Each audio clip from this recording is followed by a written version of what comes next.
Hi everyone. So if you are the speakers of the lightning talk sessions, please come to the front and sit down in the first two rows of these seats. Hi, Dano. All right, so welcome everyone. So this is the second lightning talk session at BlinkOn. Yay!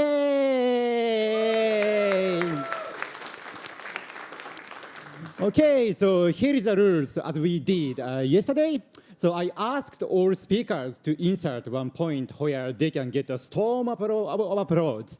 So where you find that point, so please give a storm of applause, all right? Okay, so let's practice. So this is the world's largest firework made in Japan. So it is too big and too heavy. Okay, so let's see how it works. So it's too early.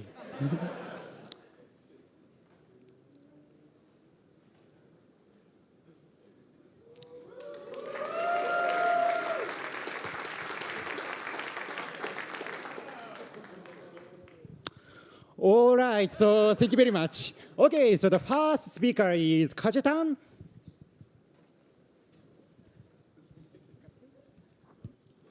Hello.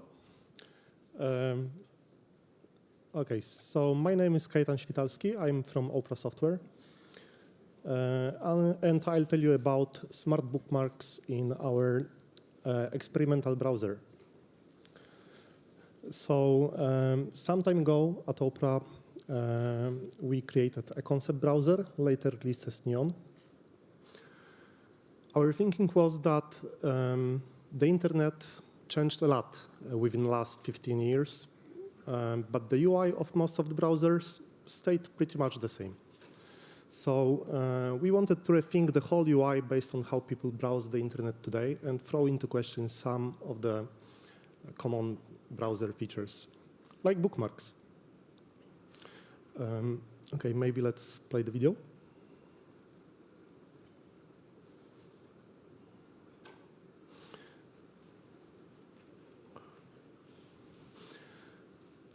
People add bookmarks to access some sites quickly every day, but also just to collect nice stuff. And if you do that for a long time, bookmarks become messy and unsearchable. Of course, some people organize the bookmarks in folders, keep them updated, and so on, but in most cases, they don't. So we thought, why not make something smarter, like a self-organized, time-based list of sites that people find important now and not 2 years ago, and show it as nice bubbles on the start page. But the problem was how to find what sites are important for user based only on the browsing history. For many reasons, the visit count as the only attribute wouldn't do that work. So we extended the history service with a couple of other attributes, like the number of links open from given site, display count, visit duration, last display time, and activity time. And then we asked the number of users to use the prototype build for a while and come back with the list of sites they would like to see on the start page. So that's how we collected some data to find the scoring function, and we assumed it to be a weighted sum. So from that point, we could write some genetic algorithm to figure it out, but instead we wrote the application you can see that we called Moments Optimizer, which we used to tweak all the interesting parameters and see the results in the WYSIWYG style. So that led us to a function like this, which was later implemented with quite a simple code that you can see in a moment. So that's it. If you want to see how it's working for you, you can get the build and give it a try. So, thank you.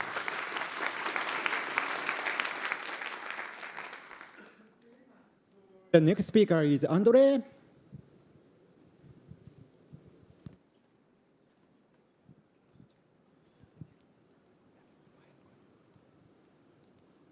Hello. Hello, everybody. I'm Andre from LG, and I work on performance and web engine teams. I'm going to present some of the tools that we use to profile the whole system. So Chromium Tracer is great.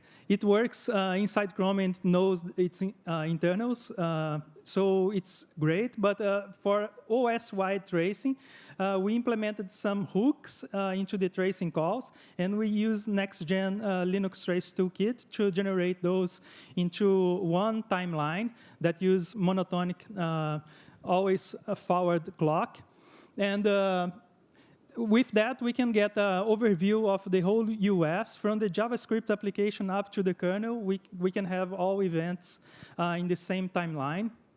And we use it widely. And the visualizer, we use Trace Compass with open source visualizer. We also were able to export the trace to Catapult. And it works, but we could not modify the views, and sometimes we want to coalesce all the tasks that are actually running to the top so that you don't have to scroll vertically a lot, so we can optimize the view more flexibly with Trace Compass, and it's a bit faster. So this is the per thread view that shows different processes running on the system. It's color code on the right-hand top side. We can see when the task is running user space, when it's running a syscall in the kernel, when it's waiting for CPU or blocked on some I/O. And we can pack it all together.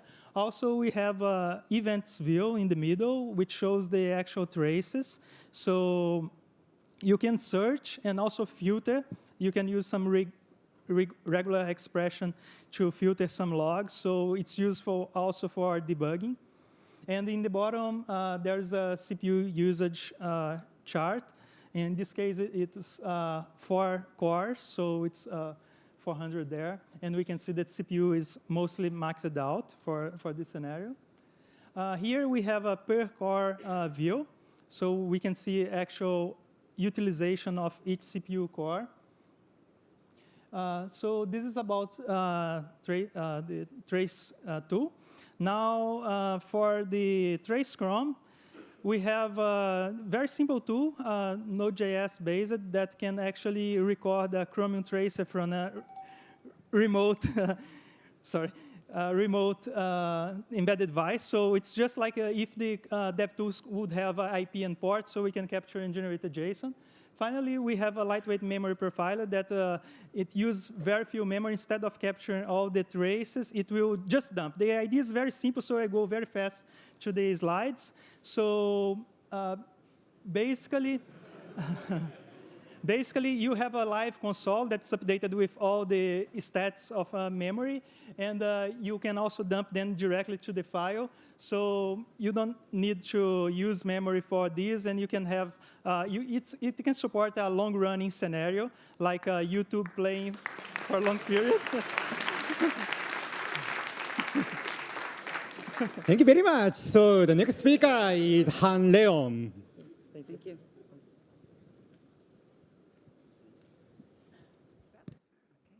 the clicker if you need that. Do you need the clicker for? Yeah, here's it. Okay. Next one. Okay, go ahead. Go back.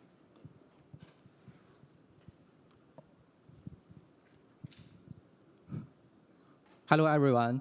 I'm Leon, coming from Intel Open Source Technology Center. Our team has been contributing to Chromium for years, and from the beginning of 2015, we have been focusing mainly on module-related work, including modification and certification. So today, I want to share with you a notable milestone for the service worker modification project. And after our hard work for around 1 year, and finally, on the day before yesterday, all service worker IPCs have been modified, and now the service worker code is in the pure module world. Yeah, and and here I want to say thanks all, and Big thanks especially to service worker owners, Shimazu, Falcon, and Kinuko. Yeah, thank you very much. And as a summary of our work, we introduced 10 module interfaces and migrated over 90 IPCs. And in total, we landed more than 100 CLs for this project. Yeah. From the graph, you can see how the legacy IPC message file becomes smaller and smaller while the modification work moves on. And next, I want to talk about some pinpoints and solutions in this project. I suppose most people who have ever experienced modification work would agree with me that modification is not merely IPC translation. Usually, it's not so straightforward and may involve much refactor work. And yeah, in our service worker modification project, we encountered so many challenges. And firstly, we had so many IPCs in service worker code. So at the beginning, the modification work looks very scary. And after intensive investigation, discussion, and careful considerations, we managed to split them into a logical set of module interfaces which keep good balance between independence and interoperability. And the second problem is that some IPC messages must be guaranteed to be with the FIFO ordering.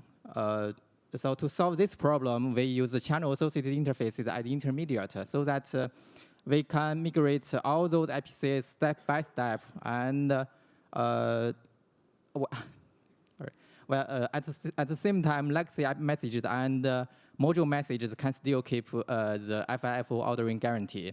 And after our work settled down, we revisited and decoupled our interfaces from the world of channel-associated interfaces. Yeah, and the last one is about multi-threading. Yeah, it's not to mention that multi-threading is always a complex problem. Yeah, and so we did lots of refactor work on that. Yeah, and so at last, let me repeat this slogan: "Long live module." Yeah, thank you very much. Yeah, thank you very much. So the next speaker is Yuzu.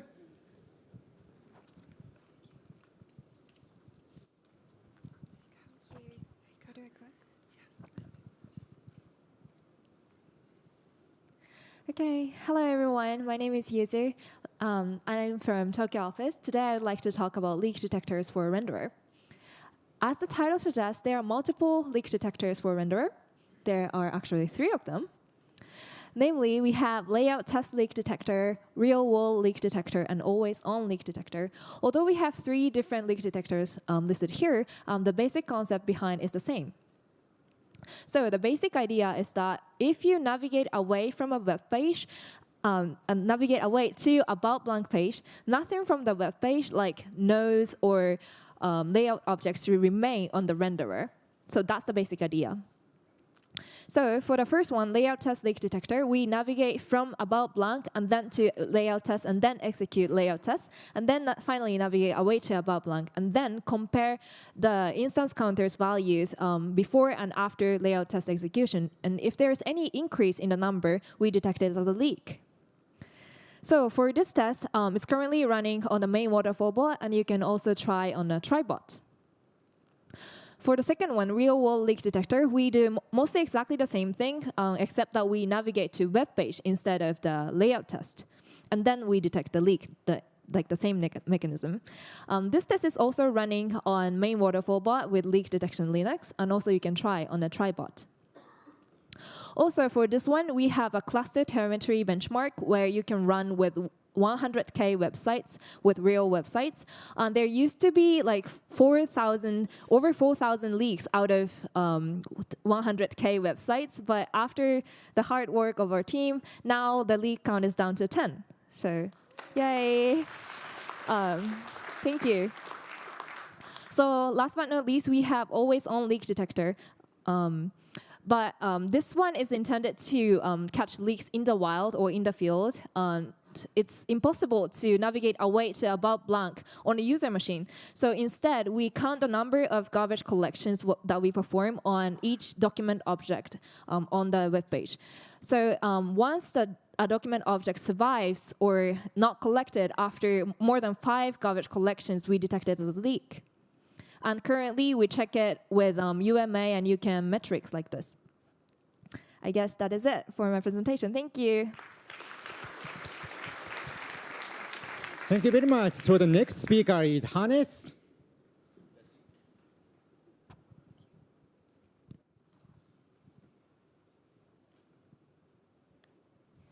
Hey everybody, I'm Hannes from the VA team in Munich, and today I want to talk about performance isolation. In a parallel universe, I like to play PWA web games, and I'm really happy because PWAs are small.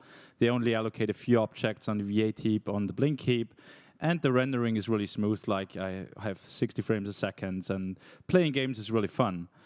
But once in a while, I'm really sad there in this parallel universe because I have another tab open, and for whatever reason, it gets grouped in the same process. And since we have like one main thread only in Blink and V8, it uses the same V8 isolate, so it uses the same V8 heap, it uses the same Blink heap. And if this tab is like really heavy because it's maybe a big mail application running on the same origin site, it will impact various heap growing heuristics in V8, and garbage collection may take long. It may even come to memory pressure, and essentially it means there's less CPU time available on the main thread. So overall, I may miss frames now, right? That's not cool. And if there's really memory pressure, if the second tab is for whatever reason leaking, then actually it may crash, right? And the awesome PWA that was like not leaking at all, was like super slim, suffers from a different tab. That's really unfortunate. So let's make this better. Like tab sharing may happen if we have memory pressure on tip of tree. With site isolation, if it's the same origin, we may conclude that, well, it's same origin, it's safe to group 2 tabs together, and why not share the process if there's a memory saving? So I'm not presenting a concrete solution today. I'm only presenting crazy ideas. And my favorite crazy idea, and this is where you should clap now, is let's make Blink multi-threaded.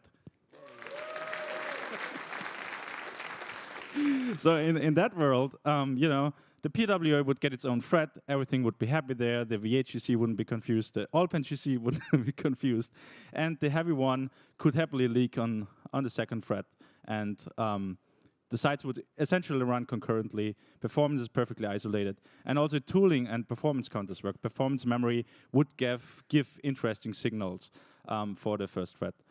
And essentially it would bring the concept of an isolate from V8 to Blink. But somebody said this may take years and may be really hard.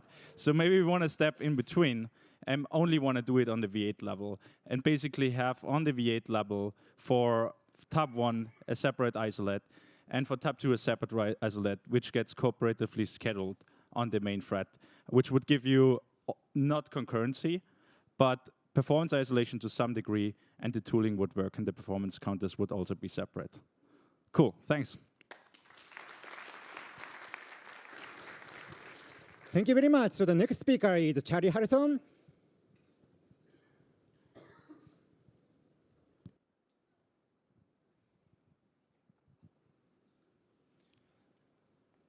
Hey everyone, I'm Charlie. I'm here to talk about some of the worst things that you find on websites and what Chrome can do and will do to stop this.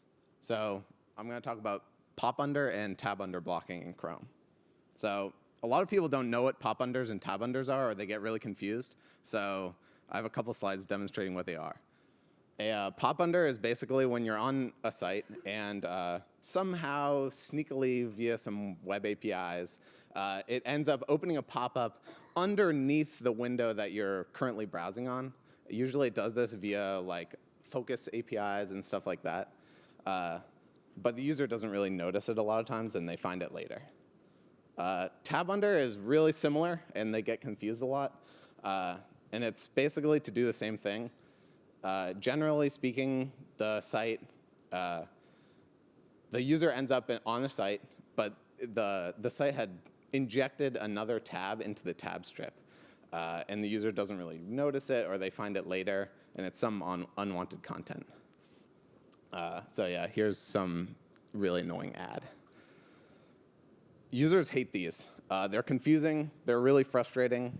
And yeah, here's some real user feedback that we think is partially related to tab and pop-unders. Basically, users find random pop-ups underneath their windows, and they're really confused. How did they get there? So what can Chrome do? Well, Chrome actually already blocks pop-unders. We've been blocking them since Chrome 30. So woohoo. And basically, pop-under blocking is all about restricting when a window can ask for a focus.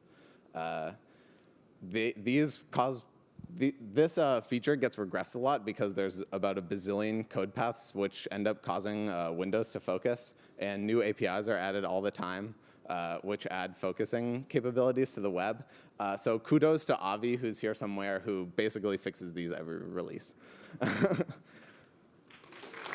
Yeah. So what about tab under blocking? It's actually a lot more complicated, but we're working on it.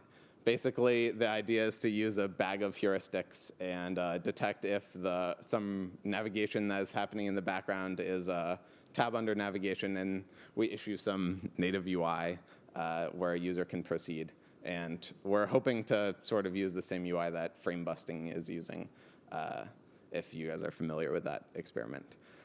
So yes, most of the code has landed. Try it out on Chrome flags, enable block tab unders. And we're working on shipping without breaking everything. Thanks. Thank you very much. So the next speaker is Daniel Cheng. Do I just click the middle one? Yeah, this one. This one? Hi, I'm Daniel. And in retrospect, calling this frame lifecycle was a really poor idea because we also have page lifecycle and document lifecycle, and they mean completely different things. Oh, well. So if you've worked in Blink, you might notice we have this stack of objects, local frame, local DOM window, and document. And it's kind of confusing what their lifetimes are. So for example, here we just have a tab on chromium.org. And if we navigate, now we have just the local DOM window and the document that changed. We still use the original local frame. And so that's kind of tricky and weird, and that's like a common gotcha. So if you tie state to local frame, you might end up doing something cross-origin by accident if you're not careful. But since this is a web, it gets even more complicated. So let's say when you did the navigation, it added a new iframe. And so for iframes, there's this spec thing that says when you create an iframe, we synchronously navigate it to what's called the initial empty document. So when you insert an iframe, it immediately has a document attached. And that's great. And when you navigate this, that's like a queued thing, so that happens later. But if you navigate to a same origin page, we don't change the local DOM window. So local DOM window changes for most navigations, except this weird special case with iframes and newly opened windows. And so that's already one bit of weirdness. And if you read the spec carefully, there's another bit of weirdness where actually if you document.open, we're also supposed to change the window object every time you do document.open. But document.open doesn't change the document object. So we don't implement that, luckily, so whatever. And then finally, if you navigate cross-process, we change the entire frame to a remote frame. You get a new remote DOM window. And so this is all really complicated. So why does this matter? If you use local frame, you can get security bugs. We had some bugs in the bindings where it was checking frame. And because you navigate it, the frame is actually null, so we can't actually do any security checks. And we would just be like, OK, we don't know what to do. We'll just let it go through. But that's a bad idea. Having 3 closely related objects like this that all sound like they should be the same thing, but have different lifetimes is really confusing. And finally, a lot of people keep asking, how do I track the lifetime of a document in the browser process, right? Page load metrics wants this, et cetera. So the plan, very simple. First, we have to fix all the bugs. So there are some bugs with the iframe about Blink inheritance I talked about. Unfortunately, sometimes we don't inherit. We should fix those. Next part is pretty straightforward. We just change it so for out-of-process iframes, we already have to swap the frame when we navigate. So we just have to be able to swap the frame every time we navigate. It should be pretty simple, right? It's just swapping pointers. And on commit, we'll just create a new local frame and swap in the new frame. And that's all I have time for. Thank you very much. So the next speaker is Scott.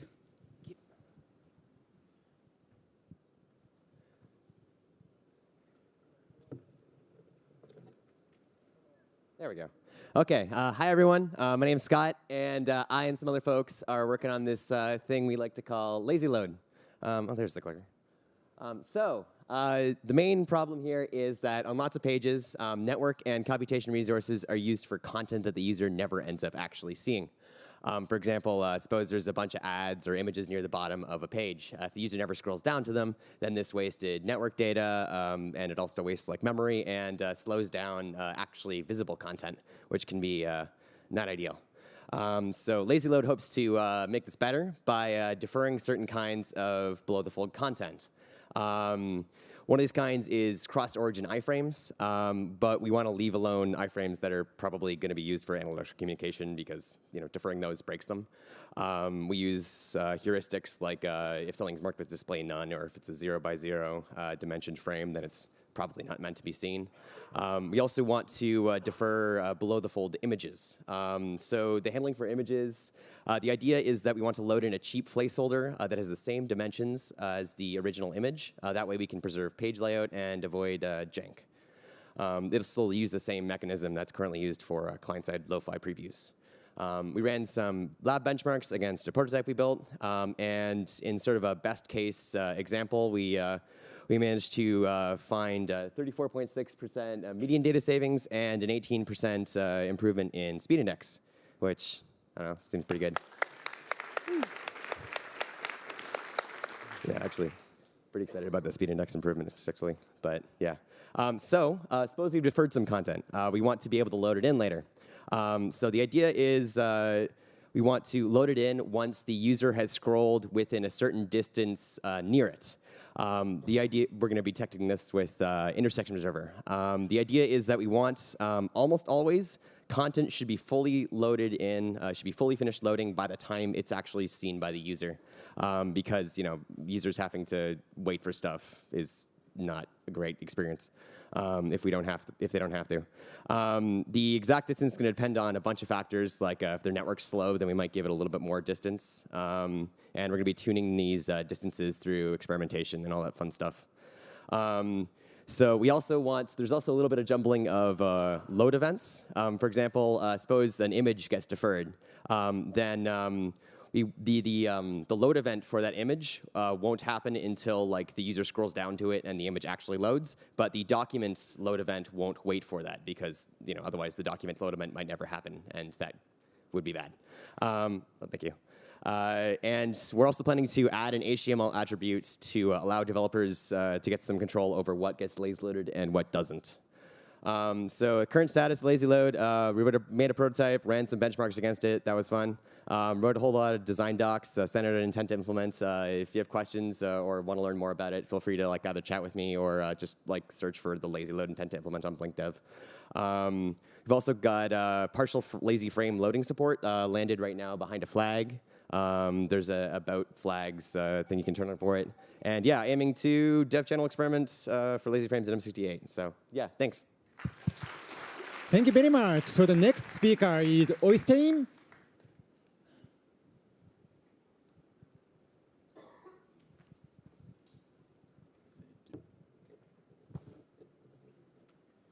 Hi, I'm Oystein, and I'm here to talk about Perfetto. Hi, Oystein, talking about Perfetto. How does this thing work? Oh, there we go. So what is Perfetto? So Perfetto is basically a project where we're intending to provide a new platform for performance instrumentation on Google client platforms. Specifically, this means on Android, we'll gradually replace systrace. On Chrome, we'll gradually replace Chrome tracing. We'll have a bunch of new probes in Android. to give much wider view of the system, like I/O tracing, kernel tracing. Last and not least, we'll also have a shiny new UI to replace the trace viewer. So why are we doing this? Which problems are we trying to solve here? One problem with the current Chrome tracing is that it's great when what you're trying to look at is an issue that's only within the Chrome processes, right? But once your performance starts being affected by everything around it in the operating system itself, tracing kind of falls apart a little bit. So what Perfetto aims to do is to provide sort of a unified bird's eye view of everything happening in the system, including Chrome and the kernel. And the other thing is that Perfetto is architected to be based around zero copying, writing protobufs into a shared memory buffer, compared to the normal tracing, which is all sort of serialized JSON. What that gives us is that traces will be far, far, far smaller. So we can get them more from the field, we can get more stuff in there. It's also based around shared memory buffers, which means that if the processes that we are tracing die because they're navigated away from, or they crash, they go out of memory, we can still recover the trace and see what was happening up until that point.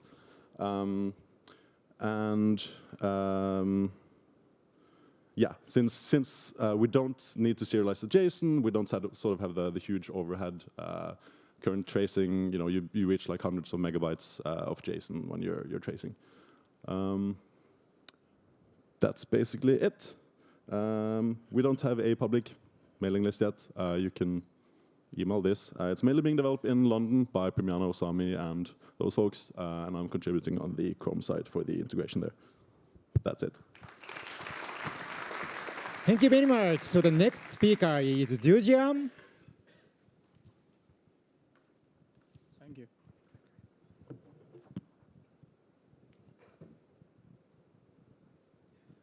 Hello, we are here to talk about the optimized function, not crucial for our performance. Someday, the Wix team of Alibaba report to me that they shut down the JSC's optimizer called DFG. They actually gained the performance boost from this number. So what happened for the web page?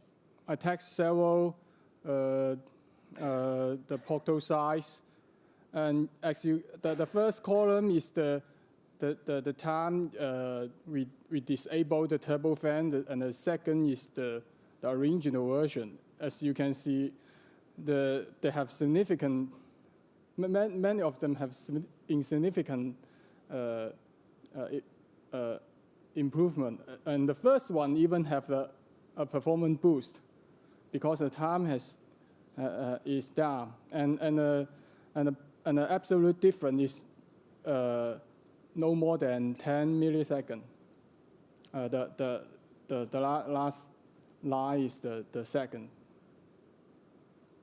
So what happened? I cut down a fraction of this first website actually get the performance boost and see what happened. As you can see, they have very long synchronized recompile happen. That means that the graph build and inline and then the stub code generation has taken too much time.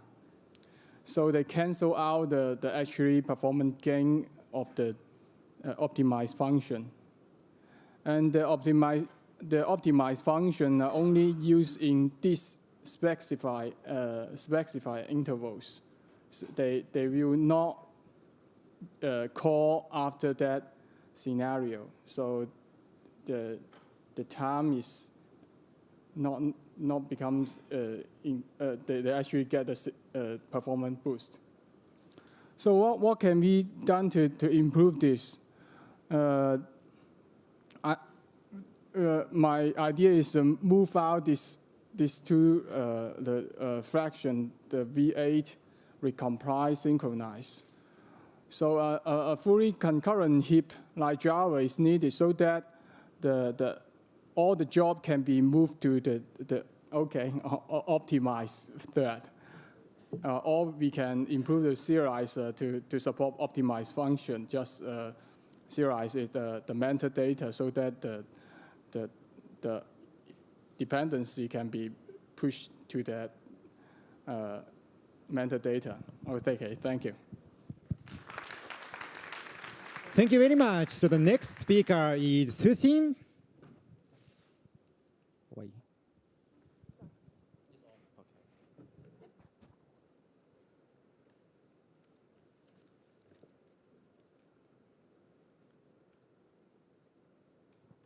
Hello, everyone.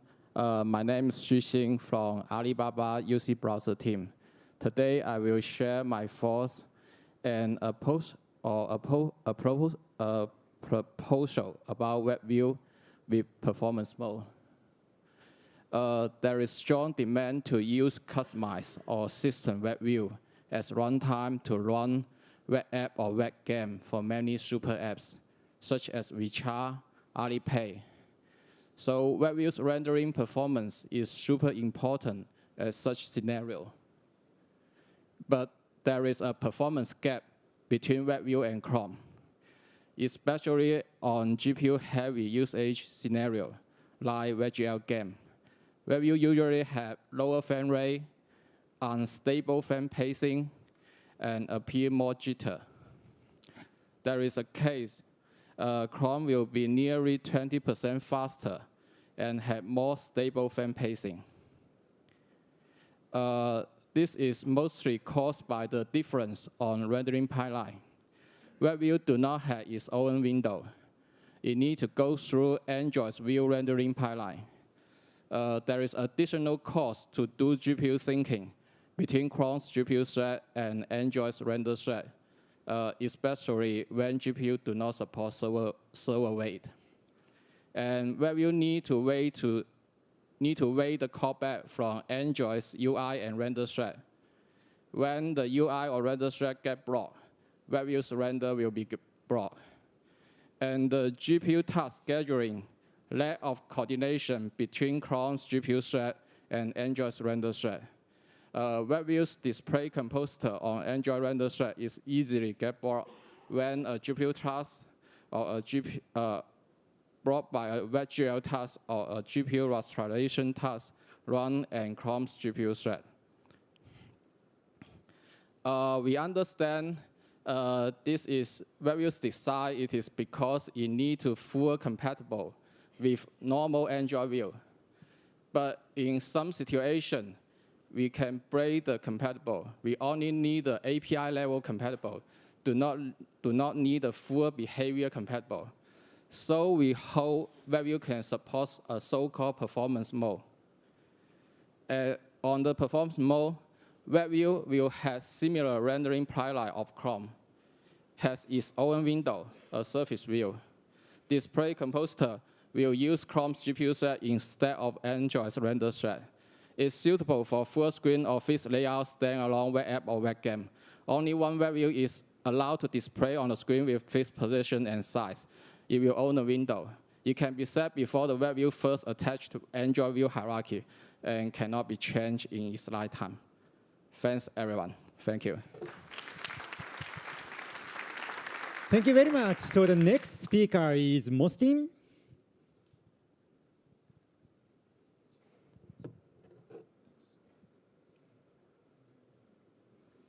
Hi, I'm Mostyn, and I'd like to talk about a side project I've been working on with Jens Vidal at Opera.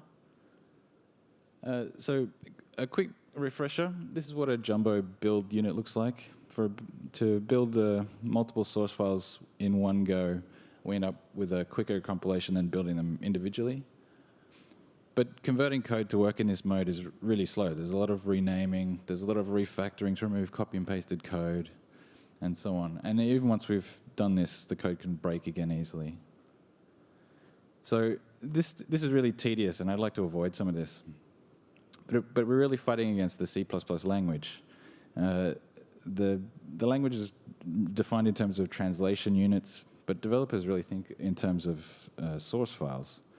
And if only anonymous namespaces were source file local, things would be a lot easier. Unfortunately, adding proper support is pretty complicated. But actually, we're only fighting Clang, not all of the C++ language. And Clang has great tooling, so let's see what we can do. So we have this small proof of concept. It's a Clang patch and a tiny plugin that resets the anonymous file spaces for each top-level source file, and also undefs macros that are defined in source files, so they don't leak into the next file. And then the resulting CLs are much smaller, they're easier to produce, easier to review, and people are less annoyed by me, which is good. And I got a couple of links here you might like to take a look, or you could just look at the lines modified. It's another 80-20 solution here. But more than the numbers, the CL with this Jumbo support plugin is much simpler, and I think that's a good thing all around.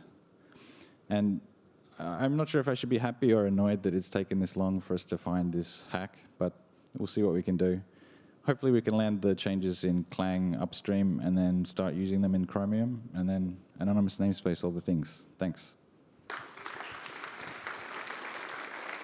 Thank you very much. So the next speaker is Eric.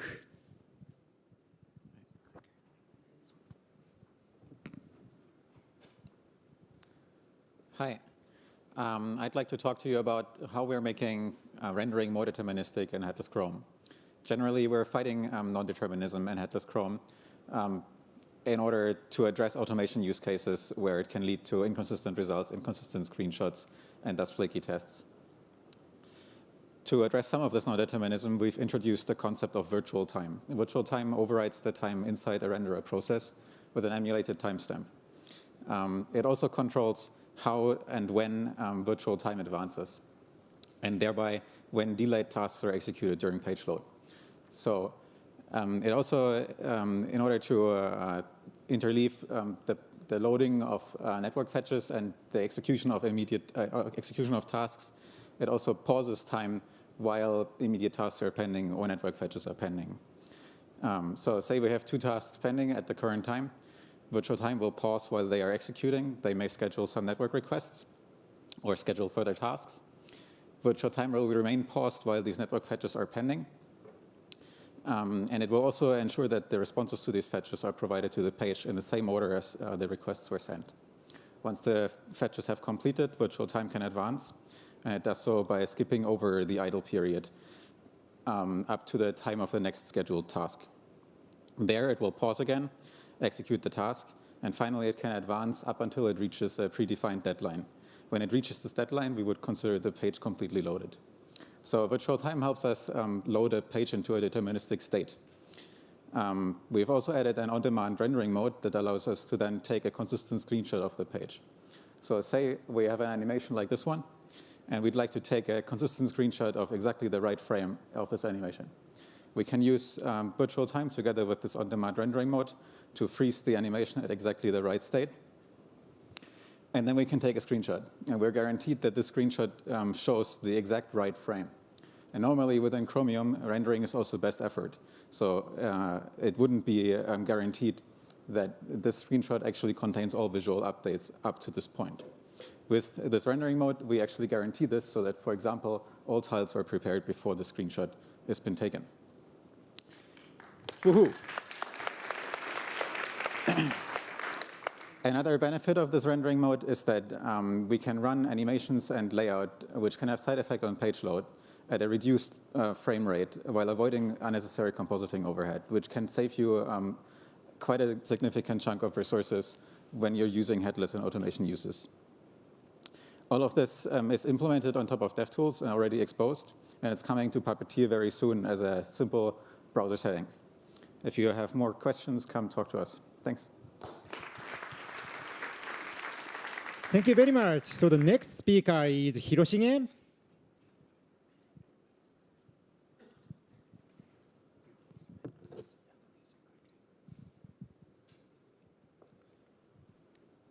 Hi, I'm Hiroshige, and I'm currently experimenting an automatic spec comment update and cross-referencing in Blink and HTML spec. Let's manage spec comments mechanically because currently we putting some spec comments in Blink source code that is helpful for tracking the correspondence from between spec and Blink and explains why those kind of implementation are done. That is because of the corresponding spec. But currently, those comments are written and updated manually, and so so there can be many obsolete spec comments that is time-consuming to be updated. For example, some code script loader contains some 1-year-old HTML spec comments, and this is obsolete, but it is hard or time-consuming to check those comments one by one. So let's automate it. I'm currently creating a semi-automatic tool to detect the spec changes and differences between current spec and current source code comments, and detect the difference and update the comments automatically. For example, when the steps are renumbered because of a new step inserted or small changes are applied, then the tool automatically aligns and detects the changes and updates the comments. And also, if we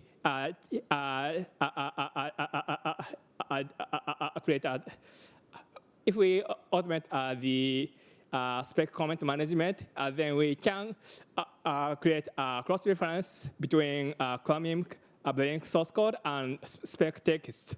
This is an example I actually generated for the scripting code. That is, this is annotated HTML what WG spec text with a link from spec text, a part of spec text to source code, and also shows the coverage of the spec comments.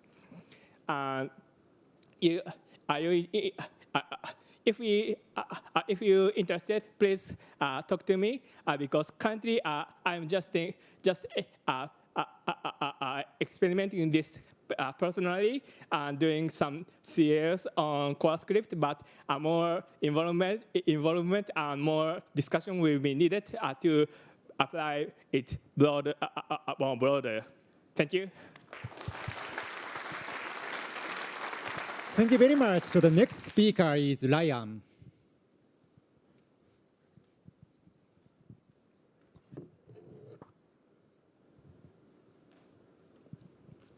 Hi, I'm Ryan. I work on the Chrome operations team. Like the two people yesterday, our job is to ship Chrome and do it fast. And today I'm going to talk about bees. So, a big part of shipping is testing. We have 100 test suites with 300,000 tests. And then if you just run them all, it'll take like a really long time. But really, we want them to run in 30 minutes because that's how long the commit queue should take. So to do that, our test needs to run in constant time. So how do we do that? We use a thing called swarming. It's like a swarm of bees.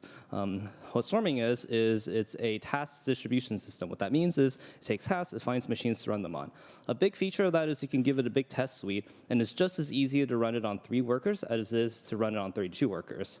But with any like remote execution engine, a big part of it is like how do you transfer the files? Like if you compile like Chrome, it's like 40 gigabytes, and we don't want to like send 40 gigabytes to 32 like workers. That's going to take a while. So what we have to do is we have to isolate them. Isolate is a service. It's a service. It's a content address cache. That's a fancy way to say it stores stuff. When you want to store a file, you send it the hash, and then you send it the data. But if it has the file already, then you don't have to send the data. Yay. So there's a lot of files in our Git repository, but it's not going to use all of them when you run a test. So what we have to do is we have to isolate just the things that you need to run your test. So once you're able to isolate your tests, you spend very little data to the workers. So let's talk about WebKit layouts. This is one of the last test suite to get. How do I?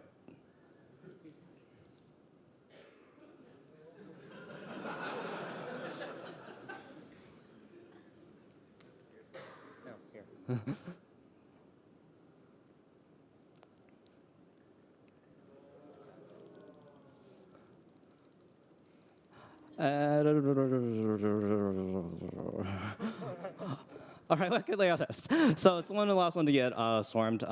It's a big test suite. It takes a while to run. And the big part of why it was hard is because it needed a lot of files. Like you guys keep checking your expectation files, and there's a lot of them. And if you upload 160,000 files to a server, just the overhead itself would take a really long time. So what we did was we had to like start batching things. So what we did was on the local side, we would make these tar files of 1,000 files and then send it over to isolate. So at the end, it will only take 80 files to run. So 80 files to upload. So that takes a lot faster. It's only 2 minutes to upload WebKit layout test. Party time. So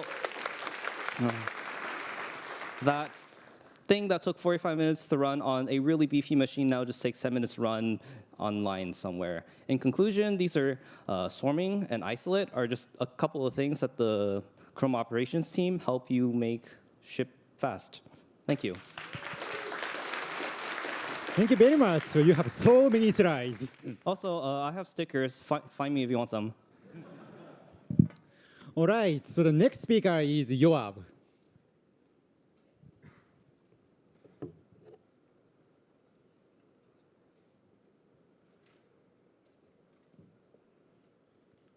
Hi. Hi. I'm Yoav. I work at Akamai. And at Akamai, we really believe in the promise of push. I'm sorry about that awful pun. But we really think that push is great in order to get your critical rendering resources up and running by the time you got your HTML from the server. And then the HTML from the server is already downloading on a fast and warm TCP connection and can go get downloaded in one RTT. But some people, and I'm not going to name names, but some people claim that H2 push is hard. And we have traditionally failed to provide data regarding the ways that we use push and regarding the benefits that we get from push. And it has reached a point where some people are talking about unshipping push, which made us sad. And what do you do when you're sad? You gather data.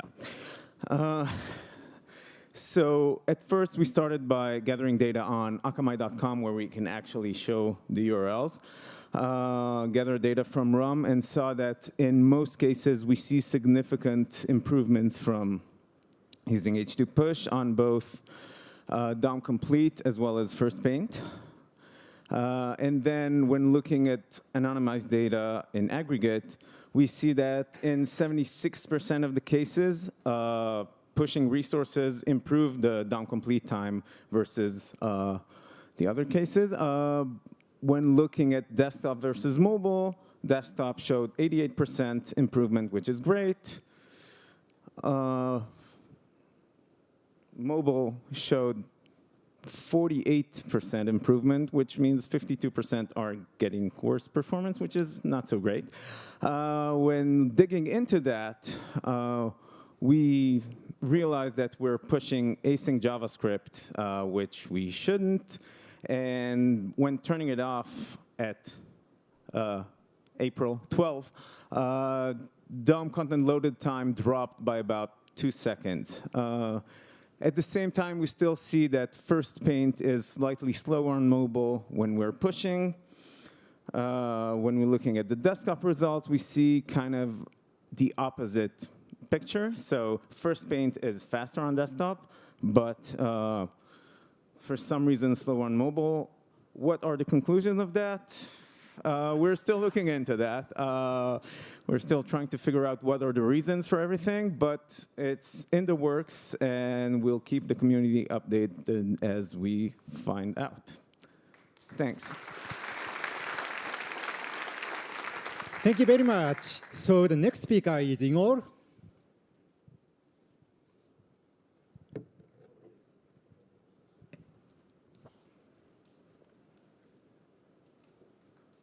Hello, I'm Igor. I work in the team, in the runtime team in Munich, and I'm going to tell you about latest Speedometer 2 improvements we did. So, why do we care? Speedometer is a browser benchmark that measures the responsiveness of web applications using popular JavaScript frameworks. And in the past, we in the team noticed that the improvements we did for top 25 websites also were positively reflected in the speedometer score. So what can we do about it? We investigated speedometer, and also recent feedback from JavaScript developers showed that the object-assigned built-in performance is the thing that we should concentrate on. So, for example, React Redux using object-assigned for computing the next state from immutable state object plus some delta. So, what is object-assigned? According to the spec, it just copies all the values of all the enumerable own properties from one or more source objects to a target object. So, sounds pretty simple, but why is it so hard to make it fast? It's because of the complexity of the get and set operations, which are used in this object-assigned built-in. So these operations may have side effects, and so that's why it's not about just mem copying stuff. So if we look at the spec of get operation for ordinary objects, it has some. We may notice that the prototype chain lookup is involved, and the get operation may end up calling some arbitrary getter function. For proxies, it's even more complicated, so almost every step of this algorithm may cause side effects. So same with set operation, like prototype chain walks, exception throwing, arbitrary set of function calls, and yeah. So fast forwarding to the results, we spent some time optimizing this stuff, and the micro benchmark showed 4x improvement, and speedometer React Redux showed 14% improvement, and this resulted in about 2% improvement on speedometer. Yeah, thank you. Thank you very much. The next speaker is Takayoshi.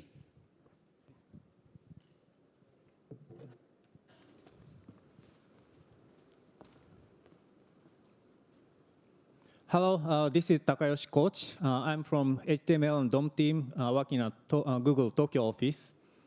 So I'm talking about reorganizing render core directory. It used to be a source core directory, and specifically talking about core DOM directory and more larger refactoring or code health thing. Jeremy Roman gave a great talk yesterday. So if you missed that, then please check out the recorded one once posted. So let me share our motivation and experience about moving files around from render core DOM. So last year, our TL Hayato looked at the render core DOM directory and found that historically various stuff that are not directly related to DOM implementation. By DOM, I mean WG spec DOM implementation in the core DOM directory. But the owner file specified that DOM team is responsible for that directory, but we feel that we are not responsible for example, full screen or intersection observer or various random stuff put into the DOM directory. So we started cleaning up the DOM directory. So far we moved some files to existing directory like CSS or frame or input directories. And also we created new directories like subdirectory like DOM events or new directories like execution context, full screen, intersection observer, script, and so on. So this is our experience, but for other directories, we don't have a responsibility or to do that. So if you find any suspicious file in your directory, please do that. But here's some criteria. So if those files have a clear ownership, then please transfer those files to a new owner and new home. And otherwise, if you are not sure, maybe it's good to stay that directory, because sometimes creating a new directory or moving a file is a kind of a subjective matter, and code review may take so long time to discuss who are the owners. So if you want to move some file, then please find clear owners. And those files should be independent from other directories. So that's our experience. Thank you. Thank you very much. So the final speaker is Dano. Yes, he's going to make an excellent talk. Yeah, setting expectations. So I'm Dano. I work on V8 in Munich, and I was told that I could either go for thunderous applause or for thunderous laughter. So I'm going to try for the latter. When does a dad joke start to be funny? When the punchline becomes apparent. Yeah. Anyway, what I'd like to actually talk to you about is Torque. Torque is a domain-specific language that we landed this week. It's for building fast V8 build-ins. What is a V8 built-in? It's a small bit of code that V8 needs to be super fast and super efficient. You can think, for example, of the array constructor or array prototype. For each, these are pieces of code that we know beforehand exactly how they're supposed to work, and so it is in our interest to optimize them for you, so you don't have to.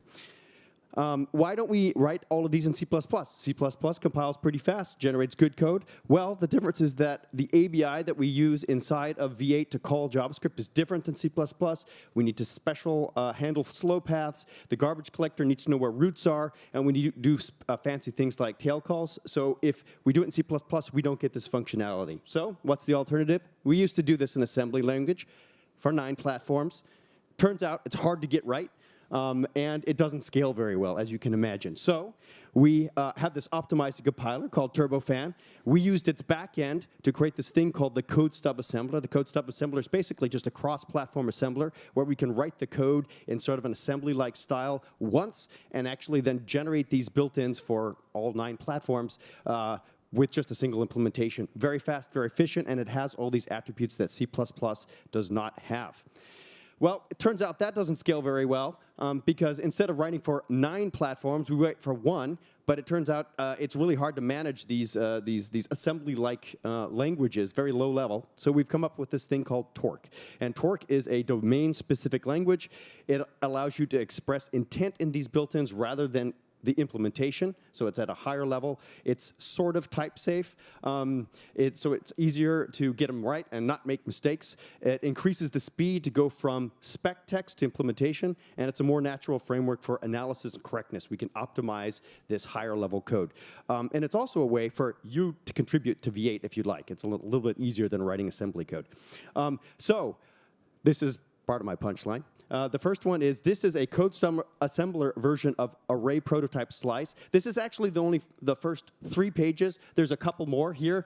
What we managed to do with Torque is turn it into this. Looks a little bit like TypeScript. It's strongly typed. It's shorter. That's the same amount of code, so it's a lot shorter. Applause. Right.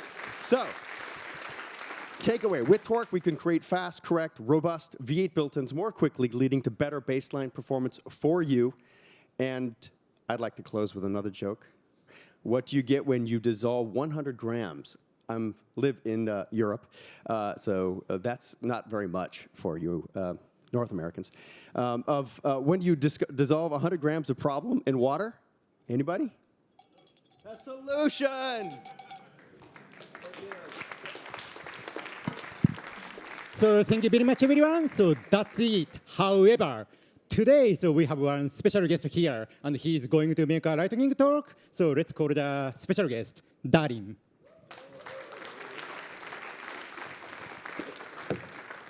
I don't have any slides.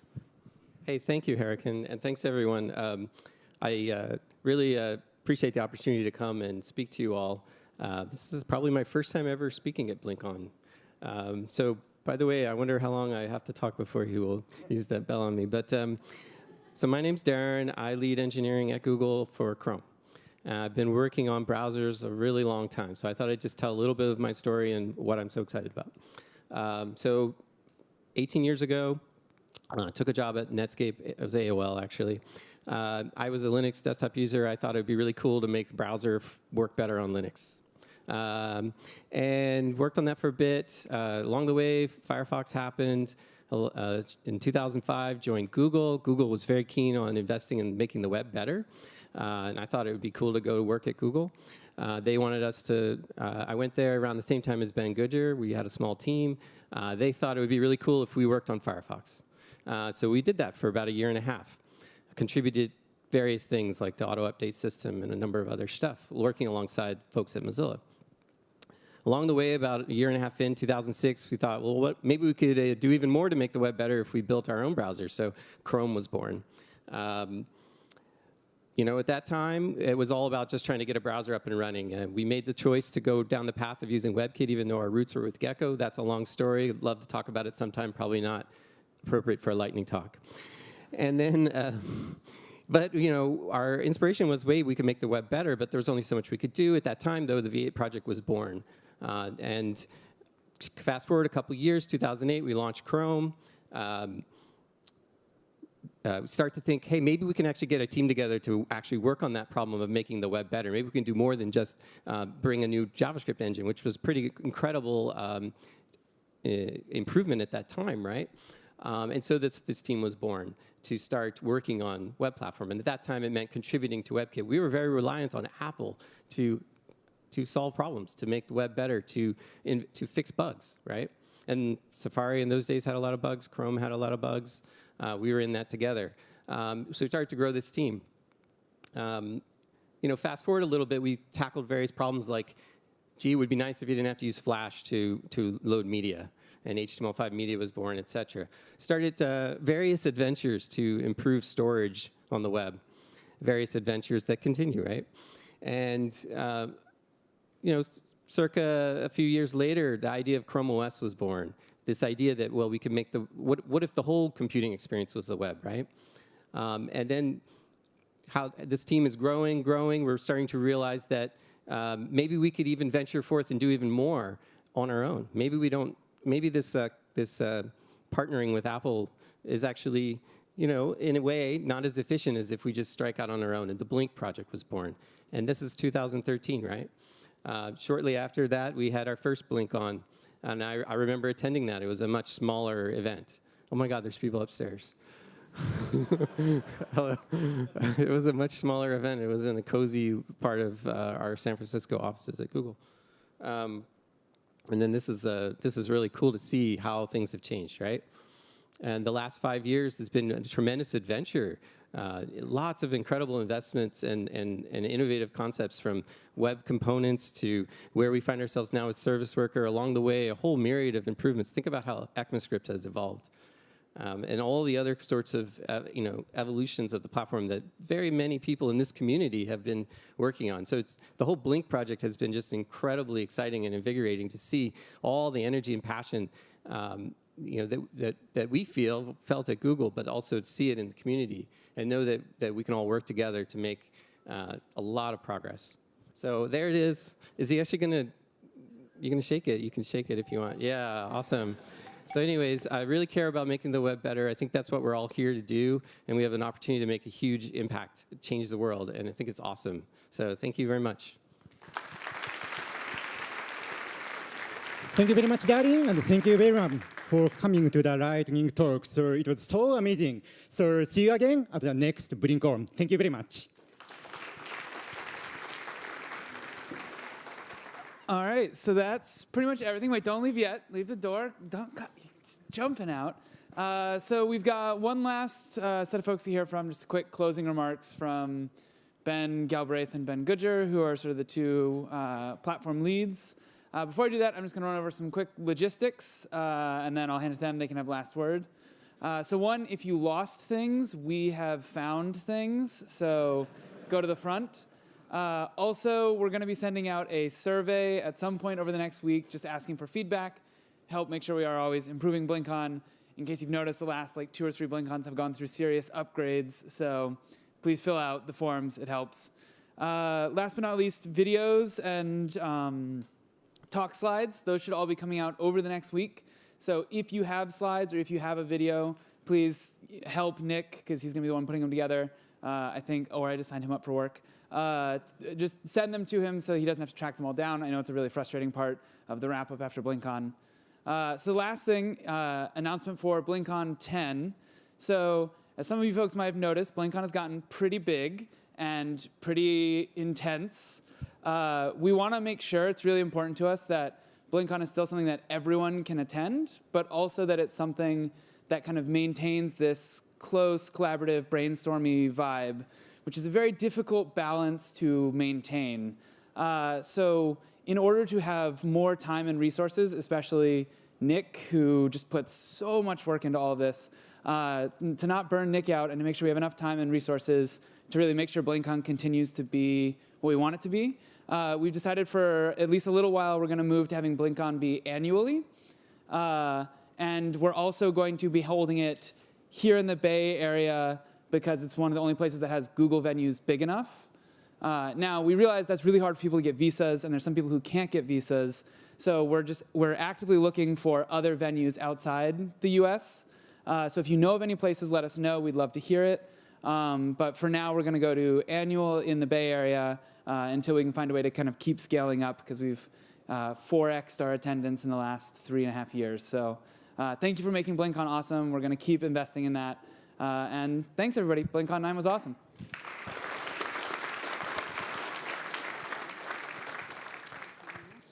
I feel like we're like at a Lord of the Rings movie. We're just continually doing endings over and over again. We're the Bens. I'm Ben Galbraith. I'm the PM lead for the Chrome platform team at Google. And I'm Ben Goodger. I'm the Eng lead for the Chrome platform team at Google. I wanted to take this opportunity to say thanks, everyone, for coming. It's been a really great time, an amazing, productive event, as always. Yeah, it's just a real pleasure to have this opportunity to host this. We're really humbled to be able to do this. We're also really excited to get together. Drew mentioned the growth. Another stat we're excited about is that the proportion of attendees who aren't from Google has stayed consistent as we've grown at about a third. Thank you for taking time to collaborate with us on the future of the project. I wanted to say a word about what Drew announced. This has been hard for us to scale this up. We expect it to continue to grow. And so we feel like this puts us on a more sustainable path. We're planning to host a less formal gathering for the Blink community around the Chrome Dev Summit in November. And as Drew mentioned, please do reach out to us if you have ideas on good international venues. We really want to continue to have the community be included in these events. The one great thing about this for me, it's an opportunity to hear about what people have been working on, and also about learn more about what people are excited about in the coming year. Speaking of which, what are you excited about, Ben? So I'm a UI guy. Houdini is the stuff I'm super excited about. Just this whole idea that we can have sophisticated, highly performant UIs that have concurrency for, I mean, layout. I was hearing about the session on layout. I blew my mind that we're actually considering with Layout NG putting layout off of the main thread, but having animation and painting all occur. That's super exciting to me. Super cool. I am really excited about web packaging. It's a piece of technology that lets us balance the performance requirements of modern applications with beautiful chaos that's really fundamental to the web. And on that note, I wanted to emphasize one of the points that Alex Russell made during the keynote. For me, I believe that we are still really at the ground floor of this thing. We've got many years of growth ahead. But growth, for its own sake, is hollow. And society's relationship with technology is evolving. There are some challenges for us ahead. But if I look at the fundamentals of the web include values like that beautiful chaos, this capacity to bring together diverse viewpoints from around the world, to give them voice and to bring us together as humanity. As we work to evolve this platform, we must strive to make sure that we find ways to involve more perspectives into that process. And I'm confident that if we can do that, that we'll be able to rise as a web community to meet any of the challenges ahead. So we'll see you online. We'll see you, I hope, at around Chrome Dev Summit. We'll see you at BlinkOn 10. And I'd love to invite Alex for another closing remark. No, I'm kidding. Thank you so much. Safe travels. See you. Thank you.